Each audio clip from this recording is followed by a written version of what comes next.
Mas a gente estava falando de pessoas que estão se despertando a querer ensinar sobre sexo, falar sobre sexo na igreja.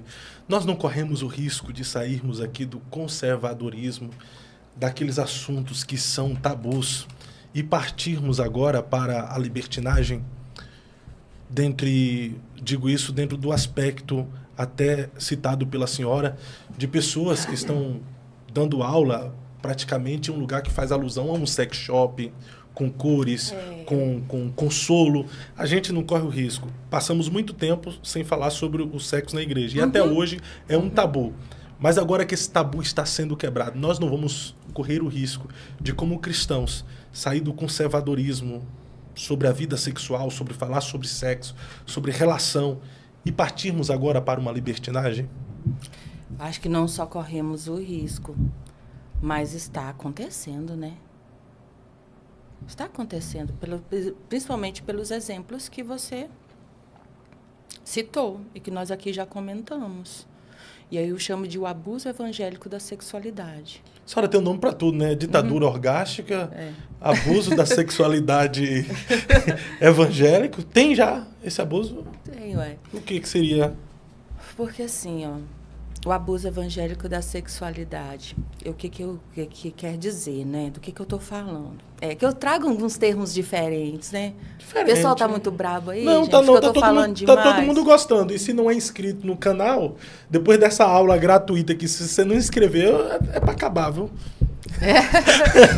Das vezes, né, eu tô falando demais. Não, e a senhora pode falar demais aqui, eu tô para aprender, né? Mas eu vim para falar também, né? É tão difícil, né? Por isso que eu tinha medo de vir também. Você vê que agora já aconteceu um milagre, que é a segunda vez, né? E em uma semana, né? As pessoas ficam reclamando, ela falou mais do que o apresentador não conduziu, não sei o que. Se ela quer falar, ela fala, uai.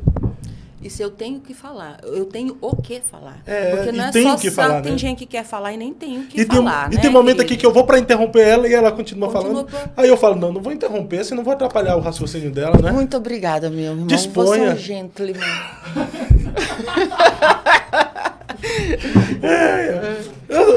Bom, né? Sou seu fã. Mas eu apanho pra caramba por causa disso. Picareta. Se eu falo mais que o convidado, eu apanho. Se eu deixo o convidado falar, eu apanho. Você é o picareta da fé, mas eu gosto de você. Que diabo é isso, irmão? Tá deixando o inimigo te usar? Falaram aqui, né? Não, mas esse cara aqui é um Se tá na internet, é verdade. Quem falou isso é um inútil. É um inútil. Não faz nada da vida. Gente, eu tô afim de mais café. Eu vou pegar café pra senhora enquanto a senhora fala Pode sobre... pôr num copinho. Tá aqui o seu aí, copo. Põe nesse daí, porque esse aqui já gelou. A violência o quê? Vai ficar bem na frente, tá? Dá um Vamos ver o o que será que o povo tá falando. O povo tá amando. Ai, só não dá pra gostar. Eu só falo do C, né, pastor? Não, eles me amam. Esse povo aqui. Esse é meu fã. Oh, meu Deus. Aqui, só não dá pra gostar do Fábio defendendo herege. Aí, ó. Aí, ó, César. tá vendo? César, ó. Não, sempre. Beijo no seu coração, César. Manda de novo. Ó. Beijo no seu coração, César. Ele sempre tá aqui, ó. Ele vive me criticando, mas não para de acompanhar meus conteúdos, né? Então a senhora deu um nome pra isso aí, que é o quê? O abuso evangélico da sexualidade. É quando a gente sai do conservadorismo. A gente não fala de conservadorismo. abuso sexual. O abuso sexual tem a ver com uma violência referente a atos sexuais. Certo. Quando eu falo abuso da sexualidade, porque sexualidade é referente a tudo que envolve o tema, não é só sobre sexo, mas é tudo que envolve as questões da nossa identidade, né? Dos ensinos bíblicos sobre os nossos relacionamentos, os ensinos bíblicos também sobre a vida sexual conjugal ou a vida sexual do solteiro. Aí eu vou chamar de abuso evangélico da sexualidade esses extremos aí que você citou. Num lado tem uma repressão muito grande que não é falada. É o tabu. O tabu. Ao ponto que eu fui em igrejas que acho que eu já contei para você, que o pastor falou assim, ó, irmã, vem ensinar sobre sexualidade. Uma igreja de 60 anos que nunca naquela igreja existia uma palestra sobre pornografia. Nunca existia uma palestra sobre questões de sexualidade, da pureza, do desenvolvimento do jovem, de como lidar com isso. Então, me chamou para falar aos jovens e adolescentes. Mas ele colocou ali um limite, só acima de 14. O que significa dizer que é um abuso? Porque esse menino de 14 para baixo, de 13, de 12, que não pode ir, a iniciação na pornografia A média é 8 anos, 6 anos. Ele está ouvindo na escola. 14 anos está em qual série no colégio, gente? 13. 9º ano, por aí, não? É o 9º ano. É? É 9º ano. Pois é. No colégio ele está estudando fórmula de Bhaskara, ele está vendo todo tipo de ideologia Já está lá. estudando sobre ciência no Olha, geral, para você né? ver, o que ele tinha para aprender sobre sexualidade, praticamente ele já aprendeu. O errado. Mas o pastor acha que na igreja ele não pode ouvir, porque quando você vai falar o padrão bíblico, ele acha que vai corromper. Então, é um abuso que exista ainda esses conceitos, essa repressão. É um abuso que sexo seja falado só para casais. Vamos separar os casais para falar de sexo. Que coisa mais idiota. Deixa eu só interromper a senhora, mas talvez não seja pelo fato dos nossos ensinadores não fundamentar e trazer assuntos práticos. Mas que o talvez prático também precisa, não, mas que talvez, meu bem. sim, mas que talvez esses pastores acabam protegendo. Você vai começar a falar lá de vida sexual, o que tem que ser feito e tal. E nesses assuntos práticos, posições, o que pode e o que não pode. Isso não vai aguçar o jovem na sua imaginação. Hã? Você tá Ele vai começar a imaginar. Aí, por quê? A cabeça sua. Por que existe o tabu? Porque a cabeça dos pastores é que nem a sua. Não, não é igual a mim, eu só tô colocando a visão dos pastores. É a mesma cabeça sua. Vai começar a colocar a imaginação da molecada Aí, de 14, 13 anos, eles vão se acabar depois, quando terminar a palestra, vai não? Pode ser.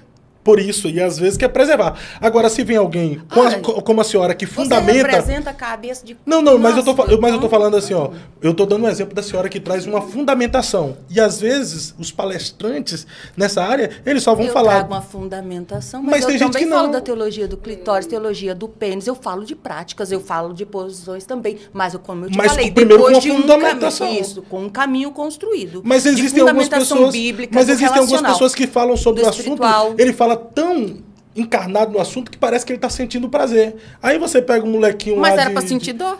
Não, mas você pega um menino lá que tá com os hormônios à flor da pele, tá ouvindo vendo? aquilo ali... A sua cabeça é exatamente igual, o seu pressuposto é exatamente igual ao do pastor lá. Não, eu só tô dando uma opinião, não é sobre a minha cabeça. Olha pra você ver.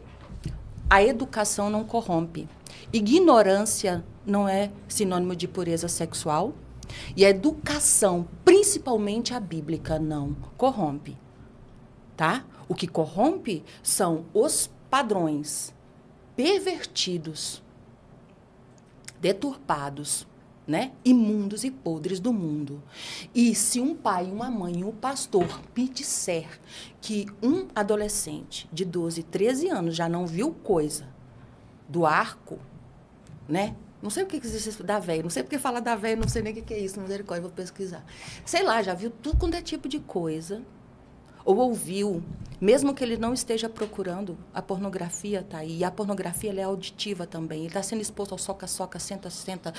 Olha a nossa a sociedade hipersexualizada, pornificada, e você vai achar que é um ensinamento correto na igreja, para educar, que vai aguçar. E ele ouvindo na igreja ou não, os desejos, eles se afloram, não adianta. Agora, ele ouvindo o princípio bíblico, o que é uma mordomia do corpo, qual é o propósito dele ter as suas funções sexuais, não seria muito mais fácil para administrar? Mas eu concordo com a senhora que o menino, o jovem, ele tem que saber o porquê ele tem ereção, o porquê às vezes ela acorda com ereção. Ele precisa, mas eu só estou trazendo aqui o ponto, o do porquê alguns pastores não permitem. Que, na minha opinião, é um erro, né? É ilógico. Então, esse extremo de que achar que não pode falar de sexo no domingo... Ai, não pode. Por que não pode? Não é um tema bíblico? Tinha que falar no domingo. Ah, mas tem que ser só numa palestra de casal. Não, os solteiros também precisam ouvir. Claro, a partir ali de 13 anos. Ou antes, né? Ou solteiros noivos. Antes não, aí a gente separa as linguagens, tá? Aí, em termos didáticos e pedagógicos... Nós temos que respeitar etapas do desenvolvimento, então nós vamos separar. Mas acredito sim, dos 14 em diante, por que não pode ouvir? Porque assim, já estão maturando sexualmente, desenvolvendo e tem que aprender antes de casar. Você concorda? Concordo plenamente. Mas a senhora estava falando aí, a gente estava falando sobre o conservadorismo e a libertinagem, né? Sim, precisamos tomar existe esse extremo, porque aí tem esse extremo da repressão e nem existe essa educação, esse ensino Eu perdi as contas de quantas igrejas que eu fui a primeira pessoa a levar esse tipo de palavra, esse tipo de ensinamento. Igrejas aí, quase centenárias, tá?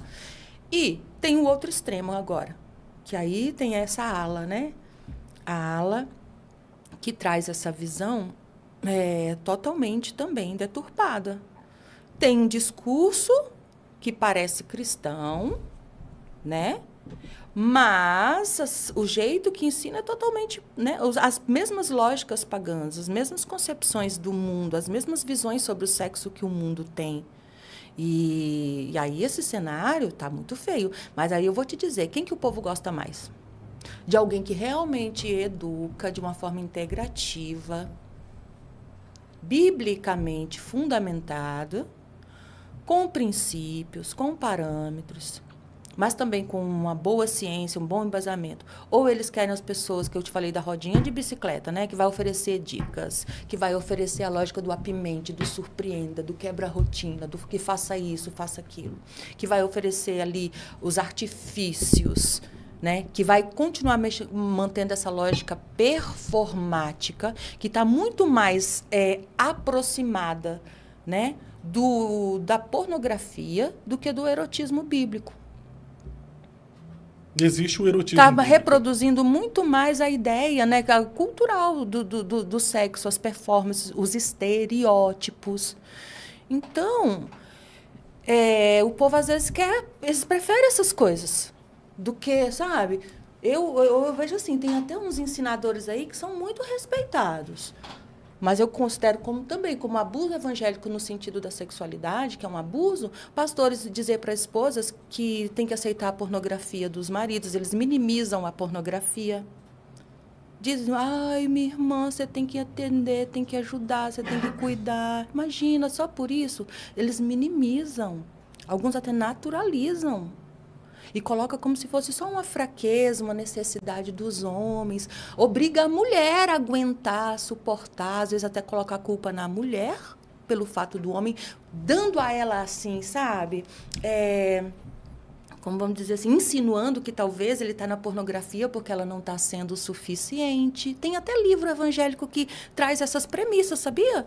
Tem livros por aí que eles passam a ideia de que muitas vezes quando o homem cai em imoralidade sexual, pecado sexual ou pornografia, provavelmente ele não está sendo suprido sexualmente pela esposa. Quer dizer, coloca um viés de uma culpa. Isso é um abuso, gente.